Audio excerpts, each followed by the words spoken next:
L'intelligenza artificiale inizia a mantenere le sue promesse di innovazione dirompente. Oggi vediamo come l'AI, l'Artificial Intelligence, ricostruisce l'estetica.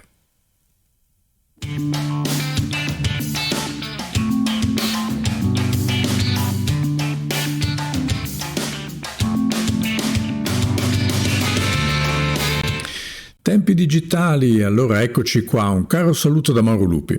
Allora, l'intelligenza artificiale inizia a permetterci di ricostruire l'estetica, l'iconografia di cose e oggetti, di immagini, di luoghi, delle voci, dei volti. Ecco, è stimolante osservare e utilizzare queste innovazioni e magari anche un po' preoccupante. Sai, devi sapere che mi occupo di cose tecnologiche da sempre. Ho fatto l'imprenditore in un'azienda di informatica per quasi 10 anni e sono abbastanza abituato ad osservare la costante innovazione, l'evoluzione continua delle tecnologie. Spesso sono momenti incrementali, talvolta sono invece più radicali, no? Sorprendenti e anche magari sconvolgenti. Ebbene, capita che talune innovazioni mi sorprendono ancora, mi stupiscono, mi meravigliano. Ecco, un po' come quando vidi per la prima volta un browser internet Mosaic e capì che il mondo non sarebbe più stato assolutamente lo stesso. Ecco, oggi mi sta succedendo qualcosa di simile con i progressi dell'intelligenza artificiale, in particolare nella generazione di elementi visuali. Strumenti ormai accessibili a chiunque, anche gratuitamente, che elaborano immagini, suoni, volti del tutto originali, unici, totalmente inediti. Allora, vediamo insieme qualche esempio. Il più popolare senz'altro è il noto DALL-E. Allora, vediamo un pochettino come funziona questo che è il più noto, più particolare, ma ormai stanno spuntando come funghi queste applicazioni. Ovviamente è DALL-E, DAL-E. Si digita un qualsiasi testo, in questo caso mi sono inventato una cosa come un gatto vestito come un uomo che cammina in una strada di campagna, ma dipinto come se fosse Monet. Dopo qualche secondo una query di questo tipo, una richiesta di questo tipo viene elaborata. In questo caso DALL-E propone addirittura 4 versioni differenti che adesso stanno arrivando. Non ho accelerato questo video, è realmente questo il tempo che impiega, ed ecco qui i nostri gatti vestiti da uomo, eccetera eccetera. Sono immagini che posso esportare, poi parleremo della risoluzione della qualità in un altro esempio, ed ecco qua il nostro gatto. Insomma, una cosa totalmente inedita, nuova, assolutamente elaborata partendo da una richiesta testuale. Per molti che seguono questo settore ovviamente queste cose non sorprendono più, già esistono da tempo, però in effetti capite qual è stata l'evoluzione e ormai ci sono numerose piattaforme che implementano questo. Immagino lo troveremo standard nelle prossime versioni dei programmi applicativi più normali. Vediamo un altro caso piuttosto interessante, che è un sito in particolare che si chiama This House Do Not Exist e, come dice la parola, queste case non esistono in realtà, sono tutte quante elaborazioni dell'intelligenza artificiale. Basta cliccare sull'immagine e ne viene elaborata una nuova. Una cosa interessante che volevo sottolineare di queste immagini, di cui viene anche descritto il testo, diciamo, che ha generato questa immagine, ogni singolo testo, è il fatto di poterle esportare, ma addirittura in 8K o comunque ad alta risoluzione. In questo caso l'applicazione si utilizza ed è connessa ad un software che comunque può essere utilizzato anche indipendentemente, che si chiama Upscale Media. Vedete che l'immagine alla caricata possa addirittura moltiplicare per 4 le sue dimensioni ed arrivare a una risoluzione decisamente interessante, addirittura 3000 pixel per 2000 e qualcosa del genere. Vedete qui gli effetti praticamente di miglioramento dell'immagine vengono elaborati a livello software, anche se la qualità di partenza, come sappiamo bene, quando si zooma potrebbe perdere qualità, invece qui viene più o meno rielaborata dal software con una qualità direi abbastanza accettabile. Questa immagine la possiamo esportare ed ecco qua il risultato di un'immagine che, anche se adesso la ingrandiamo leggermente, ha comunque una resa qualitativa direi piuttosto significativa. significativa piuttosto importante. Togliamo un attimo di mezzo questo schermo perché semplicemente vi volevo far vedere una cosa.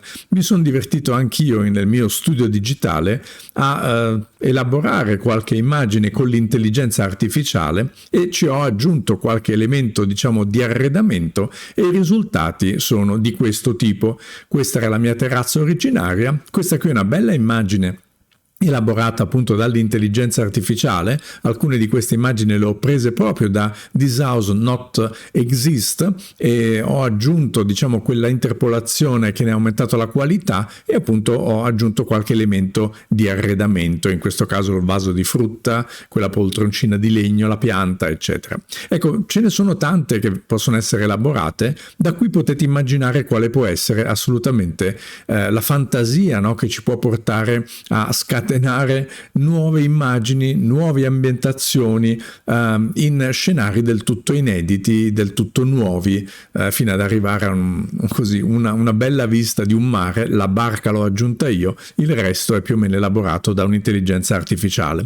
Torniamo su questa qui che a me piaceva parecchio, con questa specie di skyline dietro, anzi no, quest'altra, forse è più bella quest'altra, con questo skyline di una bella città moderna più o meno in questo splendido, direi, loft con tanto di piscinetta si vede alle mie spalle, ovviamente totalmente inventato, ribadisco.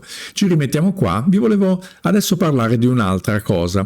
È connessa ovviamente con l'intelligenza artificiale, ma qui le immagini iniziano a riguardare altri elementi e vediamo un attimo di cosa si tratta. Beh, ho preso una mia foto, questa qui è una classica mia foto standard, e adesso guardate che succede con un software, in particolare questo che con cui ho giocato io, si chiama Moviola, anche facile da ricordare, movio.la, ok? Non è un'azienda italiana peraltro, almeno da quello che mi pare, dovrebbe essere sempre asiatica, ma insomma il risultato è che da una singola foto messa lì succede questo nel momento in cui chiedo che questa foto in qualche modo parli. Vediamo un po' che cosa succede. Ehi là, sono la nuova foto parlante di Mauro. Che ne pensi?